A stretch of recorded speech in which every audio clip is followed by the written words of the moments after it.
Well, hello everybody, this is Street Outlaws No Pro Talk. Today we're going to talk about Kye Kelley possibly having the most potential on speed promotions this year.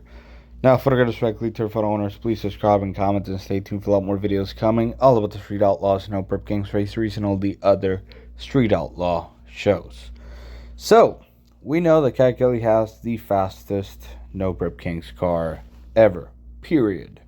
There hasn't been another NPK car that has gone 350s, and he did it at 92% overdrive on a 36-inch tall tire and in really good air for sure, and on a prep track.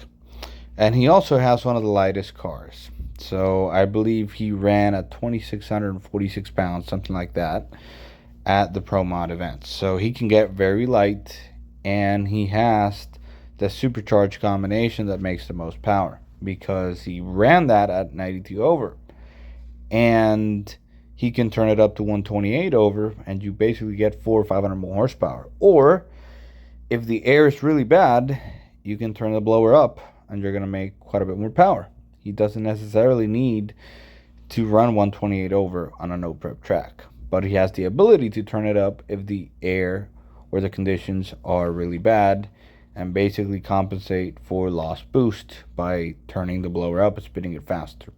So a lot of people are saying he's gonna basically run away with it, because in my opinion he has the most potential. But Kye Kelley struggled a lot last season on a no prep track. This car still had probably the most potential last season, and he did not win any races. Now granted, he was not running on a 36-inch tall tire. He was on a 34.5-inch tall tire. And going to the 36, he is definitely going to be a lot faster and a lot more consistent. But I've been thinking, Janglang was very consistent, and now he has the ability to turn the blower up. Now that car is currently sitting and set up for a 275 tire, and he is actually racing this car today at the big Jake Promotions 275 shootout. So at the small tire events, I'm pretty sure he will be racing this car, especially at the prepped event on a small tire. But I've been thinking, what if he actually gets Yangling on a 36-inch tall tire and turns it up to 128 over? Even though the car is not as light as the third generation Camaro, he has a lot more power, a lot more wheelbase, and the car should be more consistent.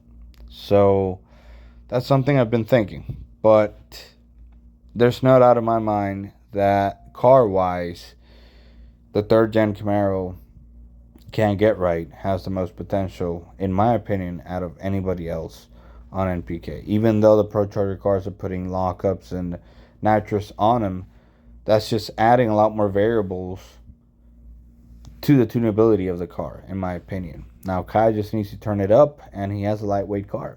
So it's going to be a very interesting season. I do think that Kye's going to do really good, and if the track is good, he will have the advantage.